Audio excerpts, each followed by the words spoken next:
Saya tidak usah memperkenalkan diri lagi. Dan sahabatnya udah tahu dong siapa namanya kan? Kita sampai sekarang di bagian tutupan dari 12 CEO di ilmu Chinese Metaphysics. Pesan pertama yang ingin saya sampaikan adalah Will ya. Yuk. Bahwa ilmu Chinese Metaphysics ini bisa dipelajari oleh setiap orang secara sistematik dan terstruktur ya Will ya. Bagus. Secara sistematis dan terstruktur, artinya ada silabus-silabus yang memang sudah dibuat sedemikian rupa, tentu terstruktur dan sistematisnya tergantung dari siapa yang ngajar ya. Ya. Tapi sudah dapat dibuat seperti sebuah mata pelajaran layaknya ketika kita belajar di perguruan tinggi. Ataupun ya kalau SD, SMP, SMA kan masih terlalu kecil lah. Seperti layaknya sebuah subjek yang kita dapat pelajari di perguruan tinggi. Jadi ini sama sekali bukan sesuatu yang berbau mistis. Karena terus terang begitu kita ngomong metafisik, orang cenderung untuk nanya, oh ini gaib nih, gimana nih bisa ngelihat ini? Nggak ada kayak gitu. Itu sama sekali nggak ada hubungan. Jadi sedikit jauh kita ngomongin metafisik. Metafisik itu adalah sebenarnya meta dan fisik kan. Fisik itu ada ya fisika. Fisika adalah ilmu yang mempelajari mengenai segala hal. Mengapa alam semesta ini terjadi dan bagaimana alam semesta ini bergerak. Makanya yang ada di dalam alam semesta itu kan gaya gravitasi, gaya percepatan. Ya, fisika lah. Seperti kayak gitu. Nah, metafisika itu adalah sesuatu yang untuk saat ini belum dapat dijabarkan dengan baik. Contohnya zaman dulu kita ngomongin aura. Aura masuknya metafisika. Kemudian tahun 1917-an agak awal ada dua orang ilmuwan dari Rusia yang foto ya, bisa foto. Betul, bisa foto. Nggak sengaja menemukan Kirlian fotografi yang dapat memotret aura. Dan akhirnya aura karena dapat dibuktikan, maka aura berubah dari metafisik menjadi salah satu fisika. Oke. Bergerak. Ya. Nah, bahkan ilmu-ilmu psikologi, ya, ilmu-ilmu psikologi itu masuknya sebenarnya masih metafisika. Karena apa? Karena kita sekarang dibuka nih, otak kita dibuka. Yang ada kan otak. Apakah ada pikiran di sana? Nggak ada. Tapi kita tahu pikiran itu terjadi kan. Kita sekarang tiap hari mikir dan lain sebagainya. Jadi itu sesuatu yang itu memang ada, tapi dibuktikan secara ilmiah atau itunya masih agak susah. Ya. Begitu. Nah, zaman dulu ini dipergunakan untuk lebih mengerti bagaimana seseorang itu atau manusia itu dapat hidup dengan lebih baik. Jadi ada 3 metafisik. Satu adalah bagaimana seseorang itu dapat mengerti dirinya sendiri, karena dengan mengerti dirinya sendiri dia akan dapat lebih dapat melakukan hal-hal yang memang seharusnya dapat dia lakukan, ya. Kalau kamu tahu bahwa kamu itu dulu jagonya manjat, mungkin kamu nggak akan jadi pemburu, tapi mungkin kamu bercocok tanam ngambil kelapa lah, yang di atas, betul nggak? Jadi kasarnya kita mengetahui manual book dari kita sendiri ya Will ya? Mengenai dari kita sendiri kurang lebih. Yang kedua, dengan mengetahui diri kita sendiri, kita dapat mengetahui bagaimana kita seharusnya berinteraksi dengan sesama manusia.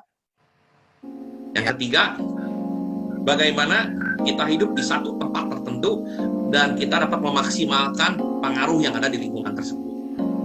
Yes. Oke. Contoh, kalau misalnya kita tinggalnya daerah pantai, kan kemungkinan besar kita akan jadi nelayan. Jangan kita pengen tinggalnya daerah pantai, tapi udah gitu misalnya ngotot pengen buka peternakan stroberi gitu. Kayak gitu. Itu istilahnya enggak. Ya. Nah, kita sekarang ngobrolin tentang teknik metafisik terakhir ini dengan tujuan biar orang-orang ngerti. Karena kan orang banyak ngomong nih, yang tadi gue bilang ya bro, ini kan banyak orang ngomong iya ramalan. Makanya kita nggak ngomong ramalan, kita ngomongnya peruntungan. Karena nggak ada sedikit pun ramalan. Ramalan itu rekan-rekan, kalau boleh saya, mungkin saya dibilang mengendorse William, tidak apa-apa. Tapi saya sudah bisa membuktikan, terutama terima kasih kepada adik saya Reza Saleh yang bilang bahwa saya dipanggilnya Uda ya. Udah, gue bukan ngeramal, gue bukan ngedukun, gue bukan baca mantra-mantra. Gitu loh Will, si Reza bilangnya. Bahwa gue belajar ini, terutama dia mengambil contohnya karena kami ini gila dengan dunia musik, persis seperti membaca partitur musik. Jadi benar-benar bukan ngeramal ya Will ya, cuma ngebaca gitu kan ya. Kebaca. Dan kita beda agama ya. Kita beda agama, kita beda suku bangsa, kita beda ras kalau mau ngomong. Tapi kan nggak ada masalah, tetap ini masih bisa berlaku dan nggak ada hubungan dengan agama sebenarnya mah kan udah ketahuan, jelas-jelas gitu. Saya belum bisa bilang ada hubungannya sama agama sih, saya sih belum lihat ya. Well, ilmu agama saya juga belum tinggi-tinggi amat, tapi saya ngeliat kok bagus-bagus aja sih sebenarnya. Kalau itu aku ya. Kita begitu masuk dunia sini, kita kan nggak pernah ngebahas agama gitu, nggak pernah ada hubungan dengan agama. Lu agama apa, makanya ini jadi ini, itu kan nggak. Begitu diomongkan sesuatu, kayak misalnya waktu kita ngomongin tentang sio, kan kita nggak ngomong nih. Nah, lu sio tikus, lu agamanya apa? Kalau agamanya ini berarti kan enggak. Jadi itu general untuk tahun yang lahir di sana, dan misalnya di bulan sana, di hari itu, dan jam itu, mau dari manapun orangnya, kemungkinan besar itu seperti begini. Yes. Jadi memang teknik metafisik itu, apalagi misalnya kita ngomongin sio, sebenarnya adalah perpaduan dari dua keilmuan modern. Kalau mau kita gabungin, hubungin sama keilmuan modern nih bro. Satu statistik, kedua lagi psikologi. Statistik ya? Statistik? Ya. Oke. Karena keilmuan ini sudah dites ribuan tahun. Udah bukan ratusan tahun, ribuan tahun. Dan mereka itu berubah-ubah. Karena setiap generasi atau beberapa waktu tertentu ada perubahan. Jadi itu dikaji ulang, terus ada perubahan lagi. Kalau misalnya sekarang kita ngomongin yang baca sio, makanya kenapa sekarang kita ngasih tahu bahwa tiap orang tuh sebenarnya punya 4 sio.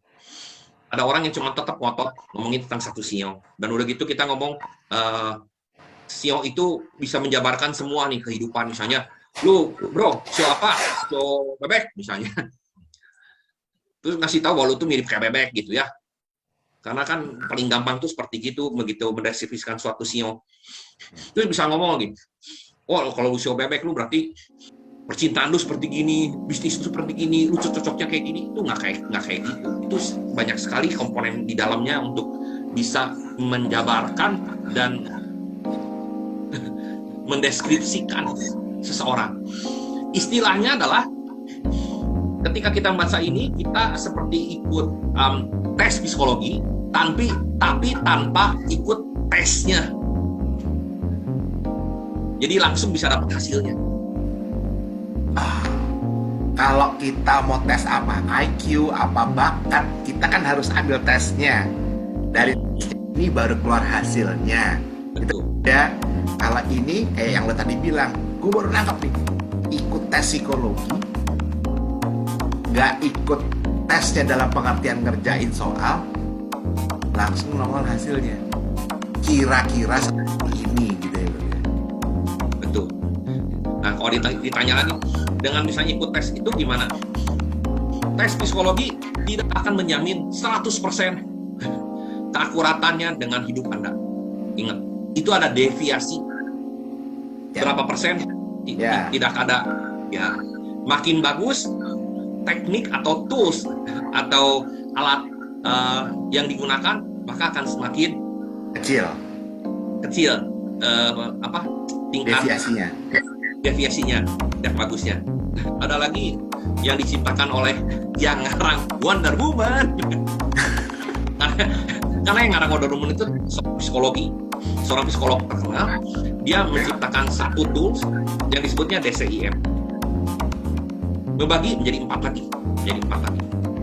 Nah, ada satu ini dari Jung, Carl Gustav Jung, dia ngebagi 16 atau 32. Aduh, agak lupa angka bener. Dengan sains metafisik, ya, itu jutaan. Tiap orang itu dibagi bukan cuma 4 atau 16 jutaan. Kita total, gua nggak ingat berapa ya, 25 juta gitu. banyak banget, Will. Kombinasi banyak banget. Jadi yang menandakan bahwa ini akan lebih detail. Belajarnya gimana? Mabok? Enggak. Belajarnya adalah kalau kita tahu dasarnya, kita akan dapat membaca perubahannya dengan sangat mudah. Perbedaannya kalau kita baca misalnya yang tadi 4 biji itu, kita benar-benar ngapalin mati. Kalau sanguin itu kayak gimana, melankolik itu kayak gimana, kolerik kayak gimana, melankolis kayak gimana. Itu ngapalin mati lah kasarnya. Kalau ini enggak, kita dasarnya ngerti, paham, karena hubungannya biasanya, nah, metafisik hubungannya dengan alam semesta. Begitu kita ngomongin tikus itu adalah saat dimana musim dingin lagi dingin-dinginnya. Kalau jam itu dari jam 11 malam sampai 12:59 subuh. Ya. Tengah winter dengan jam segitu sama, yaitu dunia lagi pada puncaknya, hening, dingin, gelap. Nah, kita nggak ngomong waktu musim winter jadi gelap, nggak. Tapi kan matahari juga paling cepat dia kan, cuma nongolnya bentar kan, gitu. Ya. Nanti kalau lebih dalam lagi, tanah kalau dipegang tuh dingin, udara pun dingin. Itu jadi kita ngomonginnya alam semesta. Nah, dari alam semesta kita nanti bisa ngomong macam-macam. Tapi benar-benar semuanya itu hanya simbolisme dari alam semesta. Nah, jadi kalau kita lagi ngomong seperti gini, kita bukan lagi ngomongin ramalan, karena ramalan itu biasanya malah yang gua nggak suka dari ramalan adalah kadang-kadang orang itu berbuat seperti Tuhan. Ngerti nggak, bro? Lo begini, lo begini, iya. Ya, kalau orang Tionghoa, bro, kayak gua waktu kecil, itu kita pastilah sekali 2 kali mah nggak mungkin lah, pasti pergi ke tempat kayak gitu lah. Itu udah pasti punya. Kalau kata-kata gua mah, orang Indonesia mah kebanyakan mistisnya tinggi. Jadi lu juga pasti pernah lah dibawa. Gua nggak pernah, Will. Gua doyan dunia beginian. Tapi ya apalagi kalau di Kejawen ada primbon, misalnya bisa diketahui weton lo apa. Nah, terus ada yang bilang, hati-hati lo, weton lo jangan sampai ketahuan sama orang, katanya itu hari naas lo, gitu kan, segala macam. Itu kan something that sebenarnya metafisik kan. Betul. Nah, yang menggunakan metafisik dengan benar adalah menggunakan kemampuannya untuk membantu manusia. Jadi ada rambu-rambu nih. Ketika tahun ini, apa yang akan terjadi? Rambu-rambunya seperti begini. Kalau kita nggak hati-hati, pas lagi rambu jelek, nggak hati-hati, kan bisa jadi tabrakan. Contohnya gitu kan?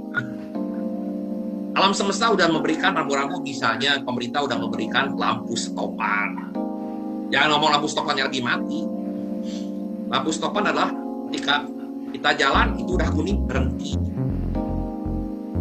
Tapi kita nggak ngerti, lapas.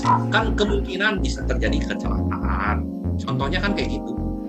Nah, zaman dulu orang-orang cenderung untuk kalau misalnya lu kalau ngikutin gua, wah, lu nya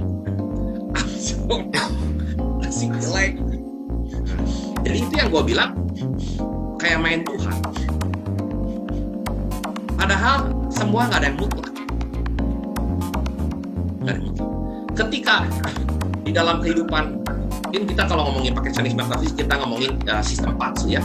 Bisa ketahuan nih, di dalam satu ada uang atau enggak.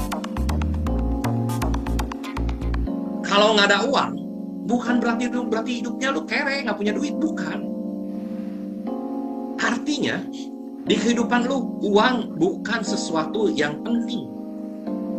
Tuh. Nah, Artinya udah lain lagi kan, Will? Kan intinya kan yang gampang nih. Nggak usah lain deh, gue deh. Kalau nggak ada uang, wah, gimana nih? kalau ada banyak uang di sana, berarti uang itu merupakan faktor yang sangat penting dalam kehidupan. Jadi bisa jadi mata duitan, bisa jadi kalau posisinya nggak bagus, dia bisa mengerjakan segala sesuatu, nggak ngelihat orang, yang penting dapat duit, keuntungan dia sendiri, nggak bagus. Contoh, Donald Trump. Oke, what's wrong? Ya kan? What's wrong with Mr. Trump? Donald Trump itu dalam baganya itu sama sekali nggak ada duit. Tapi dia menjadi salah satu orang yang punya kuasa. Nah, itu intinya. Dalam bagan dia, kekuasaan paling penting. Apapun yang dikerjakan sama dia, penting dapat kuasa. Makanya dia begitu sekarang nggak jadi presiden lagi, kita udah tahu kan. Dia sekarang bawa lagi orang-orang karena dia pengen jadi kuasa. Karena buat dia kekuasaan is number one gitu, Will ya. Kekuasaan number one, bukan uang. Dengan jadi kuasa, uang ngikutin. Oke. Itu Donald Trump ya. Semua juga gitu. Kalau kita ngerti apa yang harus kita lakuin, itu uang tuh bisa dibawa ngikutin. Contohnya adalah Trump kan pernah bangkrut. Dia dari orang terkaya di New York ya, kalau nggak salah kan. Betul. Dia begitu bangkrut, nggak tanggung-tanggung, langsung ruginya duit dari berapa miliar dolar gitu ya. Yeah. Langsung jadi minus. Kalau nggak salah, nggak nyampe seminggu kan, hanya berapa hari doang, balik lagi dong. Dan itu gua nonton filmnya karena ada biografinya. Begitu dia lagi kayak gitu, dia nggak, kalau kasarnya mah ya, orang baru ketipu dikit juga udah langsung pengen mati. Aduh, pusing juga hidup gua, gimana lagi. Dia biasa-biasa aja ya? Dia biasa aja.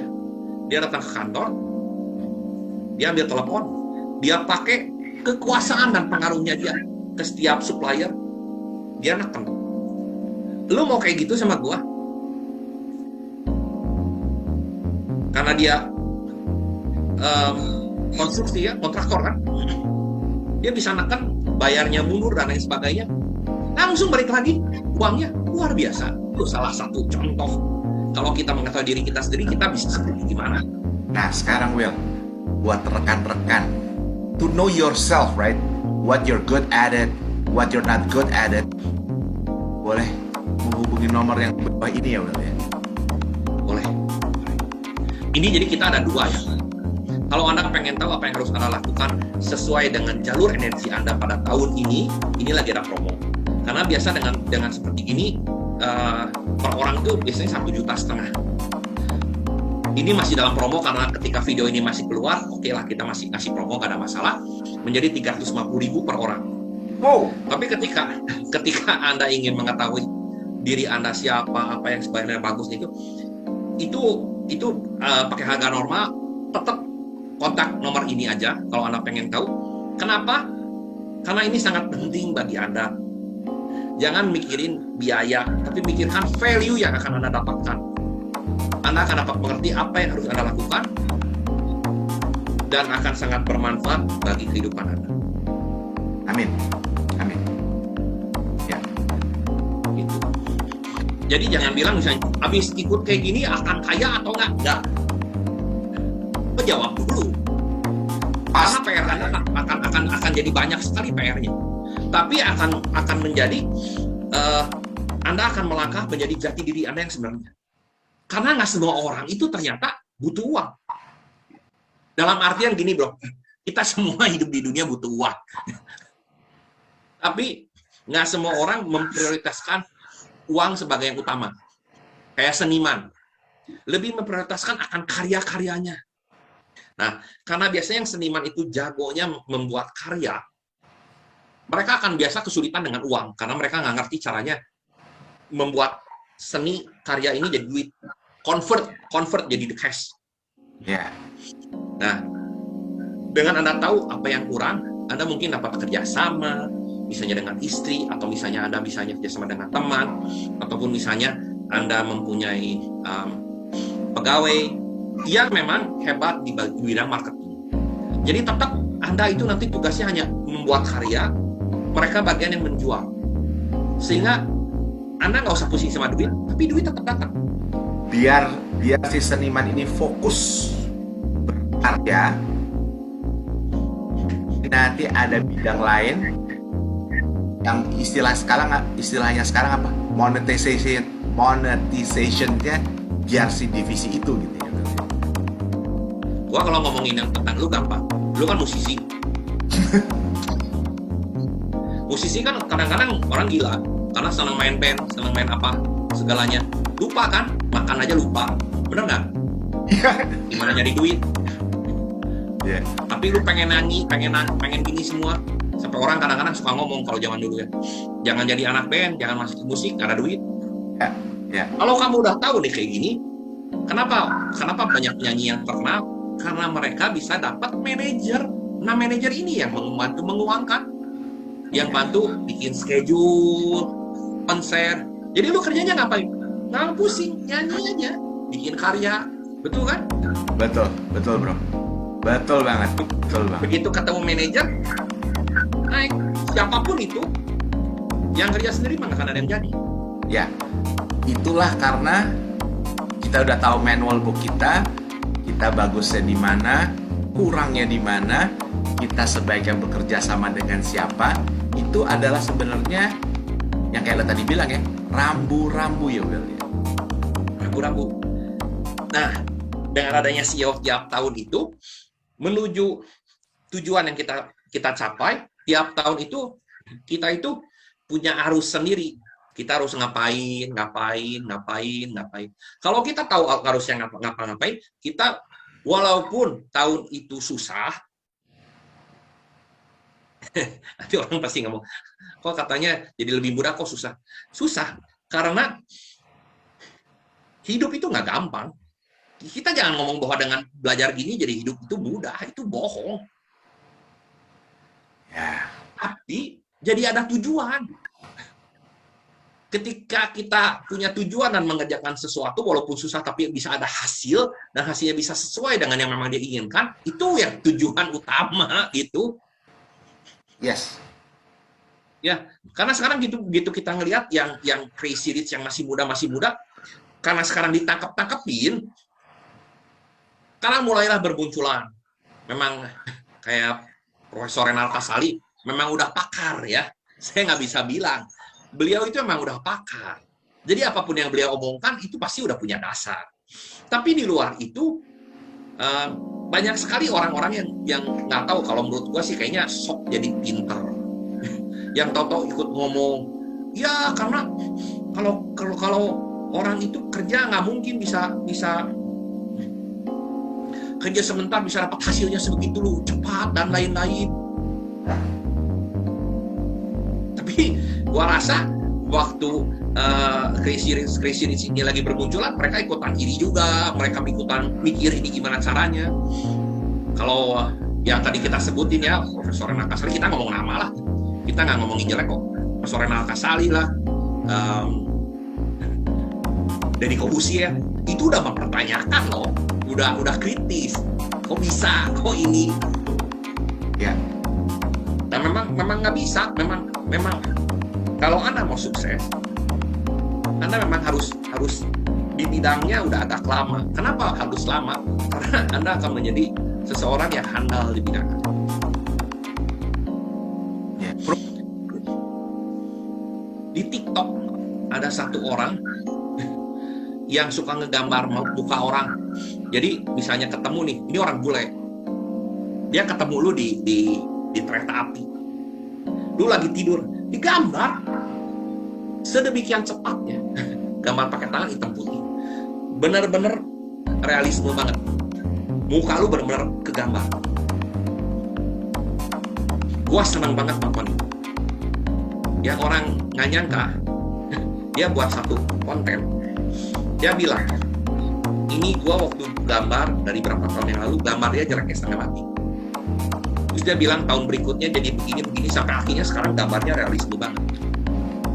Jujur itu yang berat ya Will ya, tapi ya itu hasilnya ya Will ya. Terus nah makanya kita pernah ngomongin tentang hard skill dan soft skill. Hard skill itu yang kamu bisa sekarang, main gitar, terus apalagi nih kayak saya nih bisa Chinese metaphysics, ini hard skill. Tapi soft skillnya, ketika kita belajar main piano kan lu pasti bodoh dulu kan ya?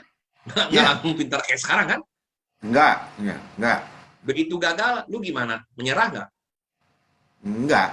Ya Kak, ya. Itu. Oh. Itu soft skill. Nggak nyerah. Walaupun gagal, kan ada banyak juga ya orang ya. Termasuk gua. Gua belajar gitar loh. Oh ya? Sebulan. Iya, sebulan. Karena begitu sebulan, tangan gua kan mulai sakit-sakit tuh. Terus kayaknya geblek ya.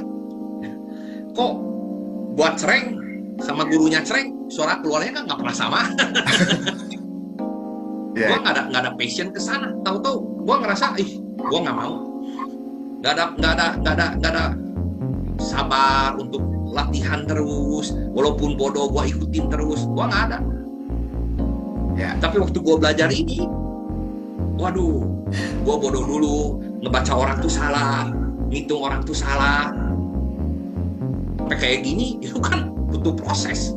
Contohnya aja deh, gue belajar piano itu, ya gue belajar musik itu dari kelas 4 SD. Jadi soft skill itu adalah apa ya? Kemampuan kita untuk menuju destiny atau gimana sih Bang? Apa yang kita mau? Soft skill itu untuk menunjang. Jadi kita gini ya. Ini kan kita punya satu tujuan, kita mau nih. Tujuannya seperti apa? Biasanya itu kalau orang ngomongnya gini, gue itu tujuannya pengen punya rumah, pengen gini. Itu kadang-kadang kalau buat gua dan gua belajar terlalu tujuan itu harusnya sesuatu yang menjadikan landasan hidup, lifestyle. Bukan ngomongin misalnya, gue pengen punya rumah 3, mobil 15, istri 7, enggak ya? Ya. Ini semua istri langsung matiin ini. Bukan gitu. Karena biasanya kalau kayak gitu, kamu jadi punya pengharapan yang sangat kuat. Begitu itu nggak kejadian dan belum kejadian, lu akan merasa sangat sesek. Itulah yang terjadi kenapa orang-orang sekarang banyak sekali yang mendiskreditkan Crazy Rich. Karena mereka ngerasa, gue nggak bisa kayak gitu, dan sekarang mereka ketangkep puas. Itu kan jadi nggak bagus. Ya, masa rasain loh. Itu kan mendoakan yang jelek kan nggak bagus ya, Bel? Iya, tapi kan banyak yang kayak gitu ya. Secara sadar nggak sadar. Ya. Nah, apalagi korban. Korban kan nanti ya di luar itulah, karena susah. Karena kita ngomongnya kayak gitu pasti lebih dalam. Tapi intinya adalah kita harus punya sesuatu, itu adalah lifestyle. Lifestyle-nya apa? Jadi contohnya saya pengen misalnya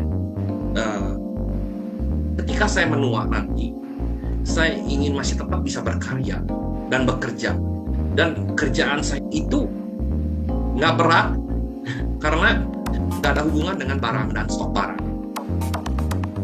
Kan saya ngomongin kerjanya dengan omongan. Saya memang dari dulu nggak pengen punya stok barang, karena saya ngelihat papa saya punya stok barang, pusing stok barang yang nggak keluar.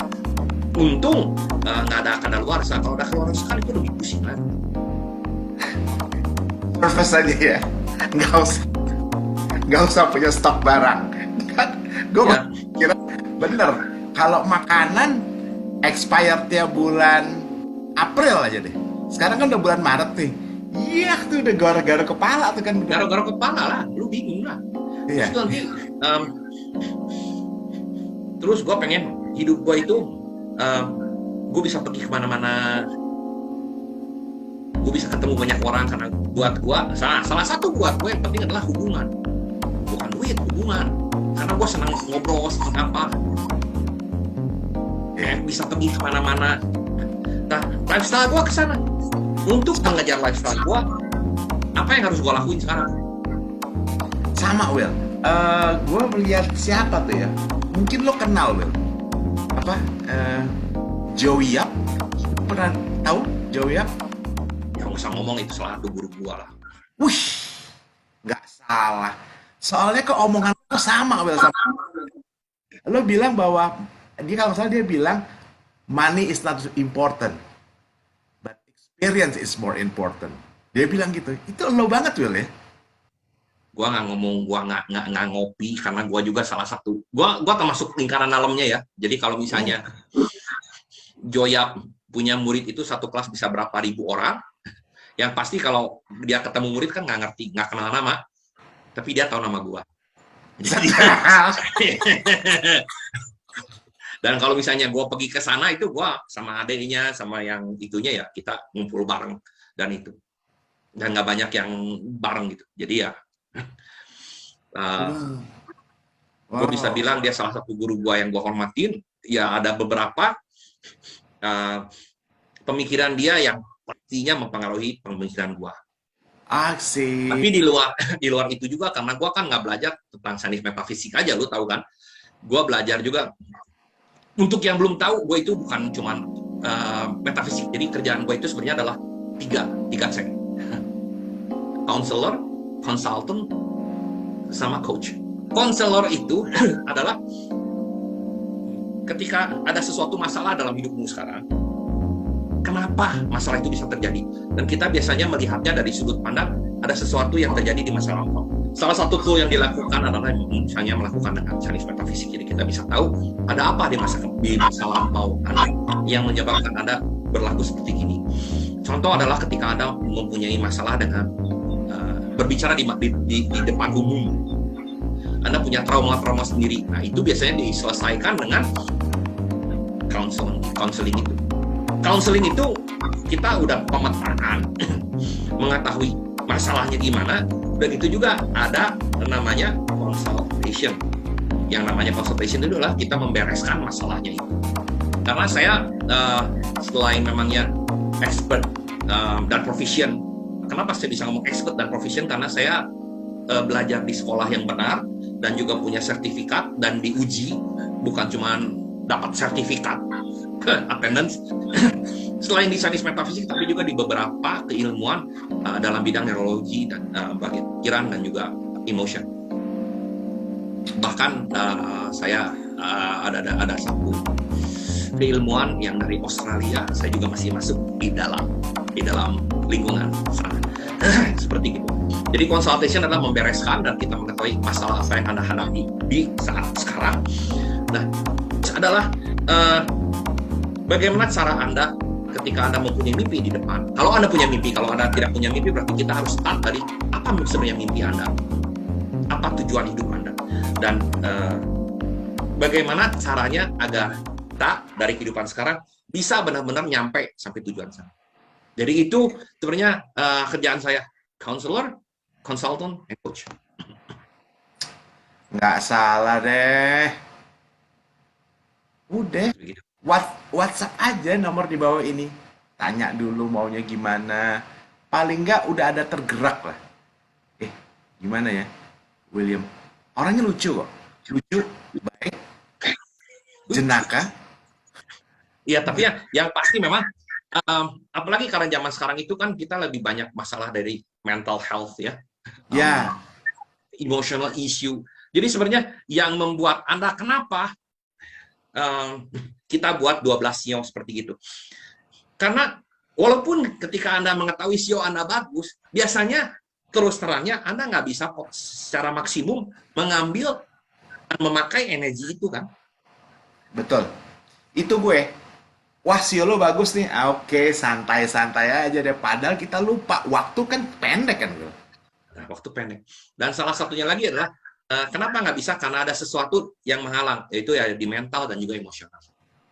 Oke. Jadi ketika kita dibereskan itu, kita berusaha untuk memaksimalkan alur atau angin, sehingga kita bisa lebih bergerak menuju yang kita cita-citakan. Jadi seperti lu ngomong, lu ngajar nih, tapi gua ada waktunya. Waktunya kapan? Bukan sekarang, karena gua lagi prepare untuk sampai sana. Gitu. Dan ketika prepare ini apakah menjadi mudah? Enggak, susah banget. Susah banget. Susah. Tapi susah karena gue harus belajar branding, gue harus belajar marketing, social marketing, gue lagi buat konten-konten, itu kan susah. Itu harus dipelajari. Gimana caranya gue menulis dengan baik. Tapi begitu itu jadi satu fondasi, ke atasnya gue makin enak. Jadi yang membuat orang harus tahu, ketika Anda mengetahui jalur Anda itu nggak langsung hidupnya senang, enggak, tapi Anda makin ngerti harus ngapain, dan setelah mengerti harus ngapain, makin lama hidupnya makin merasa lebih mudah. Karena kita lebih pinter, lebih experience. Lebih terarah kali, Wel, ya? Boleh nggak, Wel? Ya. Kan sesuai anginnya gitu kan. Ini kan lebih mendekati ke destinasi kan gitu kan. Nggak Betul. di sini kan bener-bener gitu kan. Nah, karena biasanya muter. Dan kita dengan pergi ke destinasi, kenapa bisa makin lebih ke destinasi? Karena lu lebih pintar, itu udah nggak pasti. Lu lebih experience, lu lebih ngerti kalau ada masalah harus nge-solve-nya gimana, harus menyelesaikan masalah. Kan hidup orang tuh sebenarnya, lu hebat enggaknya dari cara lu nyelesain masalah. Ada masalah lu selesaiin kan makin pintar, makin ngerti, makin nggak takut kalau punya masalah. Amin. Orang yang biasanya suka lari dari masalah, sampai tua pun dia nggak tahu hidupnya harus ngapain karena masalahnya nggak pernah selesai. Jadi dengan adanya gini, makin jelas ya. Ini makin dalam. Ini nggak ngomongin ramalan. Ini nggak ngomong main Tuhan. Main Tuhan itu ngomong, lu itu pasti gini, lu itu pasti gini. Nggak ada. Semua bisa diperbaiki. Dan saya tahu cara memperbaikinya. Itu sebenarnya esensi daripada mengetahui ini semua. Karena kalau kita tahu ini semua dan cuma tahu buat apa, nggak ada guna. Tapi kalau kita tahu dan bisa dipakai dan digunakan untuk kebaikan kita, improvement, itu baru namanya suatu ilmu yang bermanfaat. Kalau nggak ada gunanya. Nah, makanya juga banyak sekali orang-orang yang belajar yang sama kayak saya, belajar ilmu kejiwaan juga, misalnya NLP lah, ada belajar coach. Mereka nggak mau belajar kayak gini karena mereka lebih percaya, oh ini bisa dirubah, hidup itu di tangan gua. Betul, tapi itu satu aspek lagi. Lucunya gini, yang mereka tanyakan itu sebenarnya bisa dijawab semua dengan Chinese Metaphysics. Semua yang ditanyakan dari Chinese Metaphysics dijawabnya dengan keilmuan yang tadi. Jadi ketika Anda tahu, ya saya bisa mengerjakan semua dengan kekuatan sendiri, iya, tapi arahnya mau kemana? Kalau kamu sendiri arahnya nggak tahu kemana, kamu sendiri belum tahu kamunya kekuatannya di mana, hebatnya di mana, terus mau gimana? Itu yang harus dibenerin. Yeah. Jadi makanya kita ngomongin itu, semuanya nggak ada sama sekali mistis, tapi semuanya adalah science, data. Yeah. Yang kita olah, kita baca, dan kemudian kita buat solusi berdasarkan data. Seperti gitu. Yang sekarang lagi ngetren namanya bilangnya apa? Big data ya, Beli. Oh, ya, big data. Dan ini memang big data banget loh, karena sampai bisa ketahuan ini nih. Nah, perbedaan sama kayak ngeramal juga ya, bro. Lu harus tahu, bro. Lu kalau ketemu orang yang sama nih kayak gua nih, bisa sains metafisik. Kebanyakan orang itu fokusnya sama masa lampau. Jadi misalnya ketemu lu, nanti ngomong, lu umur segini merit, lu umur segini ada masalah, lu lagi gini, lu sakit. Itu kebanyakan orang kayak gitu kan, bener kan? Lu pergi ke yang bisa, kan ngomongnya sama. Ngomongnya gitu, wah lu pasti tahun gini lu lagi jelek, wah lagi amsyong. Iya. Gua kan nggak pernah ngomong gitu. Enggak. Karena buat gua yang udah lampau, terus mau dibahas lagi buat apa? Nggak ada guna. Iya. Makanya kalau mau ketemu gua biasanya kita ngomongin masa depan, lu maunya apa? Gimana kita cara mencapainya? Itu yang lebih penting. Lu mau dulu pernah bangkrut 2 kali, pernah amsyong berapa kali, nggak guna. Apalagi untuk diingat-ingat, itu trauma. Ya, Nah, gue belajar lagi. Ya, perih. Ya, itu Trauma itu pasti ada sesuatu pola yang membuat kamu mengalami itu terjadi. Polanya diberesin, kita langsung buat setup goal yang baru, kita benerin. Udah, intinya seperti itu. Dan lucunya dan menyenangkannya, nggak pakai lama. Jadi kalau masalah ada yang nggak pakai trauma, lama. enggak, kita nggak pakai lama.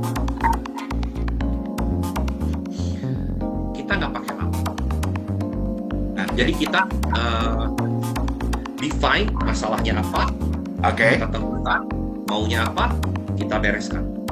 Biasanya kalau untuk satu masalah, satu sesi itu sebenarnya juga udah beres. Tapi biasanya lebih bagus untuk 2 sesi. Untuk satu masalah ya.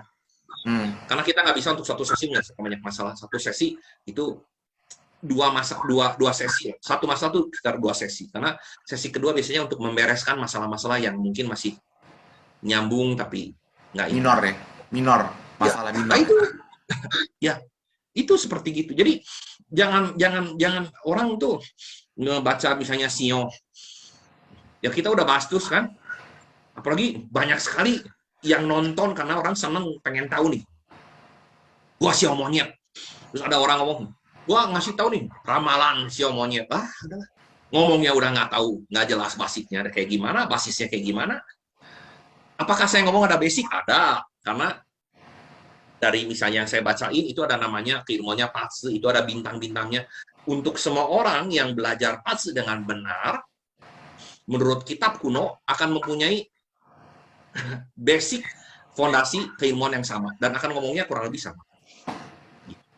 Makanya kita sekarang pengen ngasih tahu biar orang itu jangan sampai kalah sama sugesti, apalagi zaman sekarang yang mana kita sekarang masih PPKM dan terus terang ya ini nggak akan beres 1-2 tahun lagi, nggak, masih agak berkepanjangan, apalagi sekarang kan lagi perang yang walaupun kita harap nggak panjang tapi kan efeknya itu yang memusingkan tuh efeknya. Ya kayak Gitu. sekarang kalau gue bilang ya Will ya, COVID ini kan ibaratnya kan semua orang terkapar ya Will ya.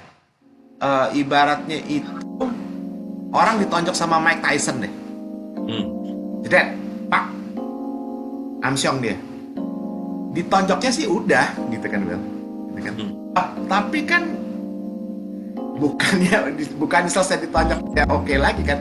Keleyengannya kan, celengnya kan masih kan. Efeknya maksudnya kan Ya. ini masih panjang ke depannya untuk kita bounce back, rebound. Betul. Recovernya kan ya apalagi kalau misalnya ini admin dari nomor ini ada hari-hari tertentu apa jam berapanya, apakah bebas Bebas kapan aja. Ya tentunya dijawabnya ya kebetulan kalau adminnya jam kerja ya. Jadi kalau misalnya dijawabnya masuknya jam 3 subuh gitu ya, dijawabnya nanti kalau udah ini. Tapi kalau mau ngetik sih silakan aja karena kan masuk WA sistem lah ya. Ya. Maksud gua kita sambungin ke yang tadi lagi bahwa oke, now it's time to rebound. Kalau misalnya kita tahu kemana angin kita, what we are good at it, and what we are not good at it, itu kan mudah-mudahan we're not wasting our energy gitu kan Will ya sebenarnya bisa banget banget. angin kita nih. Karena sekarang gini, kita udah dihantam sama COVID. Udah jelas dan sama COVID. Sekarang lagi perang. Udah jelas sekarang perang dimanapun, walaupun kita jauh kena efek kan, secara ekonomi. Ini bulan depan, menurut perhitungan itu ada sedikit kolaps dari dunia uang. Mau saham kayak mau apa itu ada kolaps. Dan kalau sekarang kita lihat, kemungkinan besar efeknya dari perang kan. Baru mulai kerasa sekarang baru mulai kan Rusia, Singapura baru nutup. Jadi benar-benar bank Rusia yang ada di Singapura nggak boleh beroperasi, nggak boleh transaksi lah. Terus beberapa negara kan seperti kayak embargo gitulah. Baru mulai sekarang. Efeknya awal bulan baru mulai. Tadi sore gue dengar dari teman-teman gue yang kebetulan mereka kuliahnya di Amerika, harga bensin gila-gilaan sekarang di sana, mahalnya. Dan oh iya, lu tadi. Dan gue tadi tanya sama Reza, emang bener, efeknya sudah mulai berasa nih kan sekarang nih kan gitu. Karena minyak bumi atau apa ya, yang ada pipa dari Rusia kan ditutup sama Rusia sendiri juga nggak dikasih sampai ke Eropa ya ditutup sama dia. Nah sekarang masih baru, kita masih punya cadangan, walaupun udah ketar-ketir tapi masih punya cadangan. Awal bulan udah mulai habis cadangan, udah mulai ketar-ketir, harga udah mulai, sekarang udah mulai naik. Bayang bulan depan luar biasa. Kalau kita sekarang nggak strategi, jadi ini tuh rambu-rambu ini kita dipakai untuk strategi, plan kita, terus kita ngapain? Ya, ibaratnya kita tahu nih ada rambu forbidden lo masuk ya lo pasti salah gitu aja udah gitu kan, gitu kan. Tapi bagaimana kita membaca rambu-rambu ini dan mengartikannya semuanya itu kan? Betul. Dan sebenarnya mah kayak kehidupan nyata bro. Ada forbidden, ada dua kan. Kalau nggak ada polisi lo aman, mungkin bisa nyampe dengan lebih cepat. Ya. Nggak ngebohong, itu juga bisa terjadi. Tapi kemungkinan besar ada polisi atau satu lagi, lu lagi ke sana, ada yang lengah. Karena lu takut dikejar polisi, tahu ada mobil lagi atau kendaraan lagi yang lewat, atau kalau tahu ada anak kecil atau segala yang nggak ngeliat, itu kan berabe. Ya. Makanya kenapa rambu-rambu itu kita perlu tahu, karena untuk di saat tertentu, situasi tertentu, itu saatnya kita untuk lebih lebih waspada. Itu aja. Sip. Ada saatnya kita gas, ada saatnya kita harus pelan-pelan. Nyetir kan gitu juga. Ya. Begitu masuk, banyak anak sekolah kan jadi pelan kitanya. Tahu-tahu dianya lagi ngobrol-ngobrol, ih kamu tuh. Kita kalau lagi kenceng kan nggak sengaja. Tapi kalau kita pelan, begitu digituin kita bisa ngerem. Betul. Buka kaca. Dede, hati-hati ya. Iya. Karena takutnya kalau kita marah atau bapaknya galak dan lebih besar dari kita takut. So, William, terima kasih sekali atas kerjasama yang sangat membawa keuntungan baik untuk Metapreneurs dan Resurrections Media Nusantara. Rekan-rekan, sampailah kita di penghujung acara mengenai pembahasan SEO. Tapi ini belum habis. Ada lagi. Ini ibaratnya baru buku pertama. William sama saya sudah mulai merencanakan untuk membahas di Chinese Metaphysics berikutnya mengenai Feng Shui. Apa itu Feng Shui? Ada yang bilang Feng Shui, ada yang bilang Feng Shui. Hong Shui. Nah, kita tunggu aja. Sama semua arti. Kita tunggu aja. Dan jangan lupa, program ini dapat diakses di kanal YouTube Metapreneurs dan Resurrections Media Nusantara. Agar tidak ketinggalan,